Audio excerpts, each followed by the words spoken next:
ही समजून भजणारे बुजणारे अनेक जण आहेत। हा अगं देवीला आई समजून भजणारे बुजणारे अनेक जण आहेत, सत्य आहे। पण स्वतःच्या आईला देवी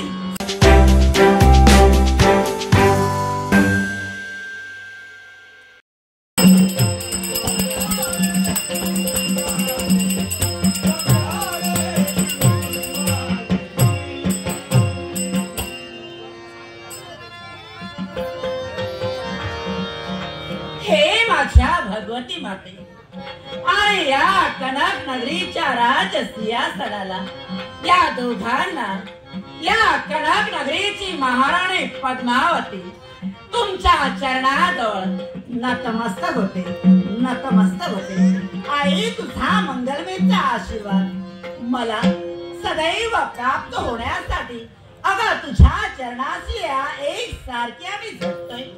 मलाच का तामा उभयताना या साऱ्या जनतेला आई तुझा मंगलमयचा आशीर्वाद सदैव राहू दे, सदैव राहू दे, सदैव राहू दे। सत्यम शिवम सुंदरम, सत्यम शिवम सुंदरम या तीन शब्दाचा अर्थ जाणीला आणि जीवनात आत्मसात केला। खरखरच तीच व्यक्ती आपल्या जीवनात धन्य ठरली, धन्य ठरली, धन्य ठरली। खरखरच या जनहितासाठी या जनतेचा मंगलमयचा आशीर्वाद प्राप्त करण्यासाठी आम्ही एक सारखे झटतोय खरं, पण याच्याही मुळाशी कारण हा ही जनता जर आनंदित राहिली, सुखी राहिली तर आम्हाला या जनतेचा मंगलमयचा आशीर्वाद प्राप्त होणार आणि हा आशीर्वाद प्राप्त झाल्यानंतर आम्हालाही समाधान वाटते। म्हणूनच या जनहितासाठी काही ना काहीतरी केलं पाहिजे। या आम्हीच काढला आणि तो कोणता असेल तर या आमच्या राज्यात असणारे ब्राह्मण महंतांना आम्ही आमच्या राज्यात पाचारण करण्यात आलो। हा का आणि कशासाठी असेल तर या माझ्या साऱ्या जनतेला भक्ती मार्ग काय असतो, भक्तीचा मार्ग म्हणजे मुक्तीचा मार्ग होय आणि हा मुक्तीचा मार्ग या जनतेला कळावा याच्यासाठी तर त्या महंतांच्या मुखावाटे त्या ब्राह्मणांच्या मुखावाटे कीर्तन प्रवचन घडावं।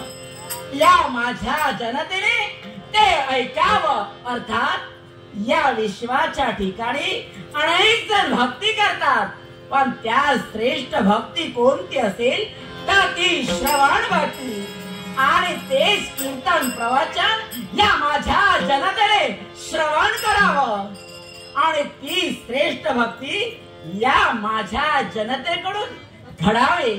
म्हणून आम्ही आमच्या राज्यात भगवती मातेचं अनुष्ठान ठेवलंय। खरं अनुष्ठान असं चालू आहे, अजूनही चालू राहणार आहे।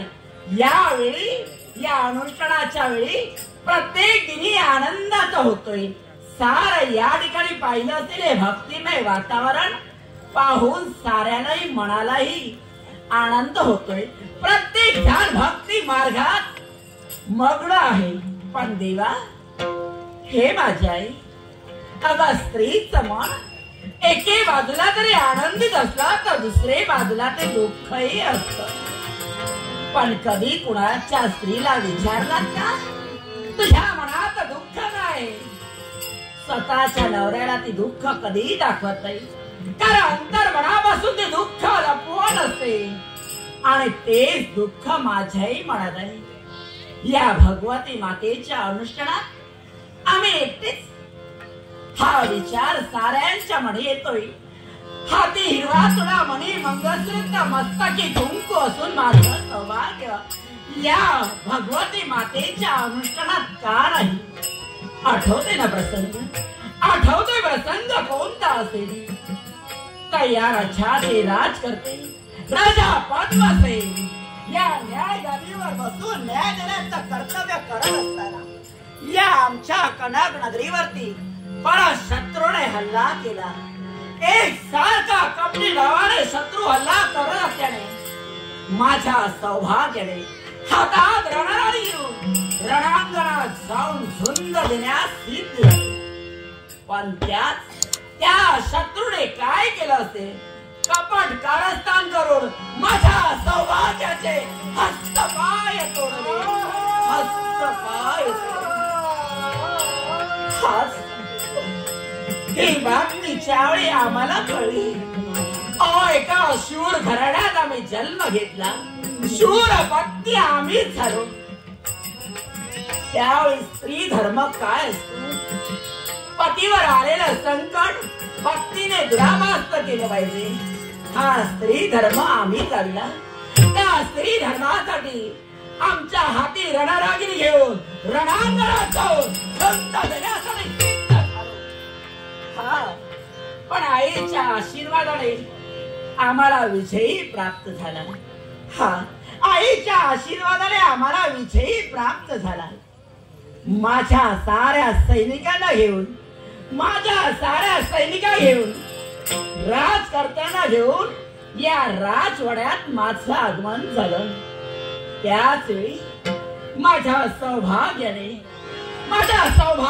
एक घोषणा केली की आजपासून या न्याय गादीवर बसून न्याय देण्याचं कर्तव्य कोण करत असेल तर राणी पद्मावती आणि पद्मावती. त्या दिनापासून दिलेली जबाबदारी आम्ही पार पाडतोय. आठवते ना, प्रत्येकाला न्याय देण्याचं कर्तव्य आम्ही करतो ज्याप्रमाणे माझं सौभाग्य न्याय देत होतं आणि ही प्रजा मान्य करून आनंदाने नांदत होती. आपापल्या संसारात आमच्या राजाचा न्याय मानून राहणार होती. तेही माझ्याही मी दिलेला न्याय आज प्रजाही मानते.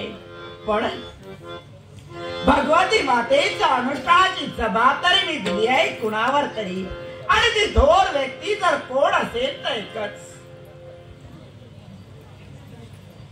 माझी भगिनी मानसी महेश मेस्त्री हिने माझ्या कलेचा गौरव करण्यासाठी पारुशी दिले. तसेच कैलासवासी बाळकृष्ण बाबली धुरी यांच्या स्मरणार्थ त्यांचे जावई महेश मेस्त्री यांनी माझ्या कलेचा गौरव करण्याची पारुशी दिले. वावळेश्वर दशावतार नाट्यमध्ये तेंडुली याच्यातील आनंदाने स्वीकार करते. पण ही जबाबदारी कुणाच्या मस्तकी दिली आहे तर माझ्या कुशीकुला देणारी माझी बा पद्मगंधा आईचा आशीर्वाद घेण्यासाठी या राजवाडा देईल वाट पाहून हे आपलं कर्तव्य. गतीहून सुंदर मदन मंदिरी मदनाचे भरणार तुला.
तुझा आशीर्वाद मिळाला मनाच्या ठिकाणी समाधान वाटलं. पण माझे नमन तुझ्या चरणाजवळ आहे. आई, तुझा आशीर्वाद मिळावा ही थोर इच्छा आहे आणि म्हणूनच तुझा मंगलमय आशीर्वाद.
आशीर्वाद मिळता क्षणी मनाच्या ठिकाणी समाधान वाटतं. अगं आई म्हणजे घराचं मांगल्य असतं तर बाप म्हणजे घराचं अस्तित्व असतं. आज आई त्यांच्या मागं खंबीरपणे तू उभी राहीस. माझ्या पितृदेवतेचं अस्तित्व जशास तसं तू जपलंस. एवढंच नव्हे तर या बाळ पद्मगंधेचं अस्तित्वही तू घडविलंस. तुझं मांगल्य या राज्याभोवती टिकवून ठेवलंस आणि म्हणूनच या मूर्तिमंत मांगल्य तेजाच्या ठिकाणी पद्मगंधेचा कोटी कोटी कोटी अगं ज्या मुखाने निघणारी अमृतल हे ऐकून मनालाही समाधान वाटलं. पण बाळ अगं खरं समाधान मनाला का वाटलं याच्याही मुळाशी कारण आहे बाळ. माय अगं देवीला आई समजून भजणारे बुजणारे अनेक जण आहेत. हा अगं देवीला आई समजून भजणारे बुजणारे अनेक जण आहेत. सत्य आहे. पण स्वतःच्या आईला देवी समजून भजणारे बुजणारे कमी जण आहेत. अगदी सत्य बोललीस हा. आणि या विश्वात ज्या आईनं आपल्याला 9 मास 9 दिवस 9 घटका अनंत कालच्या यातना सहन करून हा ज्या माऊलीनं स्वतःचं उदर फार पाडून हा आपल्या मुलांना जन्म दिला. मुलांना जन्म दिल्यानंतर या विश्वाचा चित्रपट म्हणजे काय हे दाखविलं. हा स्वतःच्या रक्ताचं अगदी दूध ज्या माऊलीनं पाजिलं हा त्या पुढे जाऊन ज्या जन्मदात्या बापानं स्वतःचं अस्तित्व बाजूला ठेविलं आणि आपल्या मुलांचं अस्तित्व घडविण्यासाठी सारं जीवन माया घालविलं. पण पुढे जाऊनही काय घडलं तर त्या मुलांनी काय केलं तर स्वतःचं अस्तित्व घडत असताना स्वतःचं अस्तित्व जपलं, पण मागे वळून आपल्या आई वडिलांच्या अस्तित्वाला कधी पाहिलं नाही. पण आई, यात कदाचित त्या मुलांचा सुद्धा दोष नसेल, कारण बीज तसं अंकुर पेरावं तसं उगवतं. जसं आपण आपल्या जीवनात आपल्या मुलांवर सुसंस्कार घडवितो, त्याचप्रमाणे आपल्या मुलं घडत असतात. आपण जर का आपल्या मुलांचे अति लाड केले असतील तर असा प्रसंग जीवनात येऊ शकतो. आणि म्हणून तू बोललीस अगदी ते सारं सत्य आहे. अगं, देवीच्या ठिकाणी आई समजून भजणारी पुजणारी पुष्कळ आहे, पण आपल्या जन्मदात्या आईच्या ठाई ज्यानं परमेश्वर पाहिला त्याला या जीवनाचं सार्थक म्हणून आई जनी बाळ पद्मगंधा नतमस्तक झाली. बाळ, अच्छा तुम्ही तू बोललीस की सत्यही आहे, पण आई बोलता मध्यंतरी का थांबली? आई याच्या मोशी कारण आहे. असं कारण तुझ्याशी बोलत असताना कधी थांबावंसं वाटत नाही, कारण माझी सखी सवंगडी आई तू आहेस. पण थांबली याच्या मोशी कारण थोर जबाबदारी. आई, या विश्वासानं या बाळ पद्मगंधीच्या माती तू जबाबदारी दिलीस, ती जबाबदारी कोणती? तर या प्रजेच्या सुखासाठी आई भगवती मातेचं अनुष्ठान आपण राज्यात मांडलं. राजकारभार तू सांभाळत असल्यामुळे ही थोर जबाबदारी माझ्या माती दिलीस, आणि ती सारी जबाबदारी पूर्ण करून ऋषी महंतांचा तुझ्यासाठी संदेश आहे. योग्य त्या शुभ मुहूर्तावर आई भगवती मातेच्या भक्तीला प्रारंभ व्हावा. आपल्या शुभ हस्ते भक्तीला प्रारंभ व्हावा. खरोखर मनाला समाधान वाटतंय, कारण आई न्याय देवता म्हणून न्याय देण्याची जबाबदारी पार पाडते. आईच्या पावलावर पाऊल ठेवून तिची भाव पद्मगंधा दिलेली जबाबदारी पार पाडते. मग बाळ विलंब कशाला? चल माझं.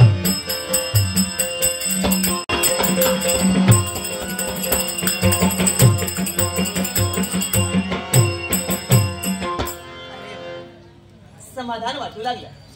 राजमातेनं जी जबाबदारी आमच्यावर दिली ती पूर्ण केल्याचं समाधान आम्हाला वाटू लागलं.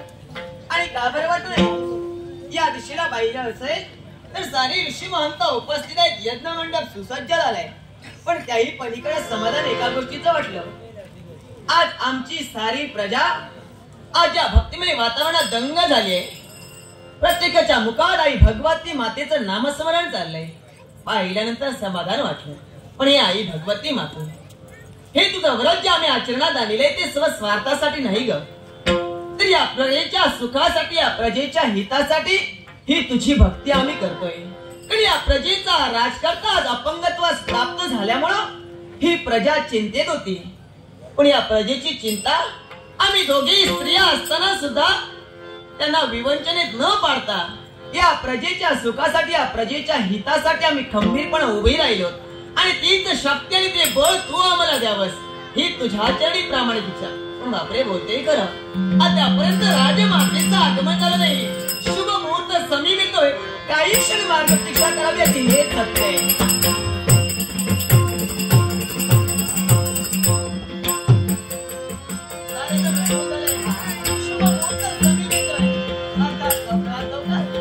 आई भगवती मातेच्या भक्तीला प्रारंभ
Thank you.